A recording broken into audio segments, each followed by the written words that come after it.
దయచేసి చెప్పాల్సిన విషయాన్ని కూలంకుషంగా స్పష్టంగా చెప్పాలి. దయచేసి 2 నిమిషాలు.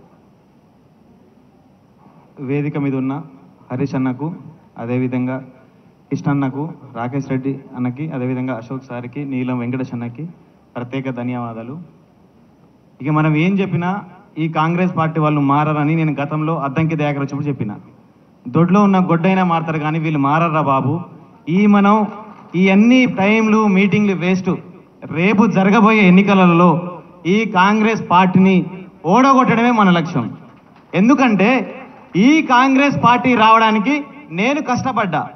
ఎందుకంటే ఈ కాంగ్రెస్ పార్టీ రావడానికి ఆదిలాబాద్ టు ఖమ్మం వరకు బస్ యాత్ర చేసిన వ్యక్తిని నేను ఇక్కడ. నేను ఏ ఒక్క రోజు కూడా రేవంత్ రెడ్డి గారి దగ్గర అయినా లేకపోతే కోనరావు సార్ దగ్గరికైనా ఏ రోజు కూడా నాకు ఎమ్మెల్సీ ఇవ్వండి సార్, ఎమ్మెల్యే ఇవ్వండి సార్ ఏం అడగలేదు. మా నిరుద్యోగులు 2 లక్షల ఉద్యోగాలు ఇస్తా ఉన్నారు, అది ఎక్కడికి పోయింది? ఎవరికి ఇచ్చారు ఉద్యోగాలు? ఇలా గ్రూప్ 1లో అంత అన్యాయం జరుగుతున్నప్పుడు తెలంగాణ మేధావులు అనుకునే ఈ కోదండరామ్ సారు, తెలంగాణ అప్రమేధావి అనుకునే ఆకునూరి మురళి సారు, ఈ డాక్టర్ రియాజ్ గారు, ఈ పల్మూరి వెంకట్ గారు ఎక్కడికి పోయారండి? ఆ రోజు చిన్న ప్రవళిక చనిపోతే ఏడ్చి పొప్పలు పెట్టిరు, అందు బయటకు వచ్చి ఇలా మాట్లాడిరు. మరి ఇలా అంతే అన్యాయం జరుగుతుంది.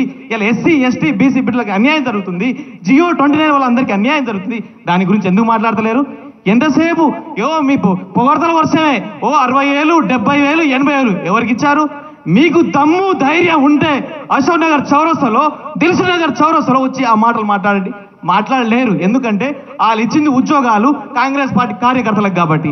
ఏ మాత్రం దమ్ము లేదు వాళ్లకు. ఎందుకంటే 2 లక్షల ఉద్యోగాలు సిగ్గుండాలి ఆ మాట చెప్పడానికి. మందికి పుట్టిన పిల్లలు మా పిల్లలని పేర్లు పెట్టుకుంటున్నారయ్యా. ఎక్కడైనా ఉందా ఇది? వాళ్ళు ఇచ్చిన ఉద్యోగాలు అవి. గత ప్రభుత్వం ఇచ్చిన నోటిఫికేషన్లు మా నోటిఫికేషన్ అంటున్నారు.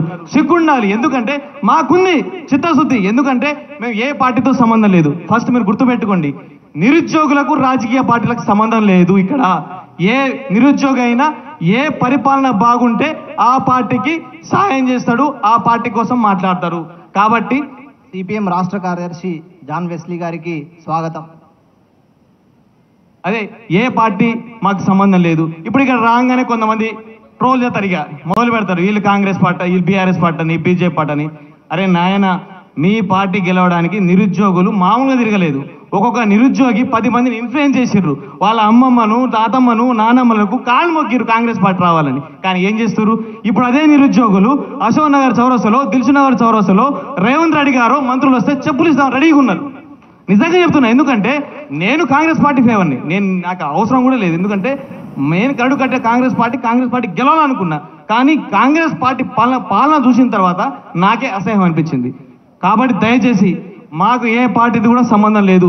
రేపు మీ పార్టీ 2 లక్షల ఉద్యోగాలు ఇస్తే మీకే ఉడిగం చేస్తాం, వాళ్ళు ఇస్తే వాళ్ళకే ఇస్తాం. ఏ పార్టీది కూడా సంబంధం లేదు. మమ్మల్ని దాంట్లో కలపకండి. కాబట్టి మాకు ఇవ్వాల్సిన 2 లక్షల ఉద్యోగాలు ఇవ్వకపోతే మీ మెడలు వంచైనా పోరాటం చేసైనా మేము ఉద్యోగాలు సాధించుకుంటాం. ఎట్లా ఇక 2 సంవత్సరాలే ఉన్నాయి. ఇక తాడో పేడో తెలుసుకుంటాం. నిరుద్యోగులు అందరికీ తెలుసు. పాపం మా జియో 46 పోరాగాళ్ళు నేను చెప్తే పాపం బస్ యాత్రలు చేసిర్రు.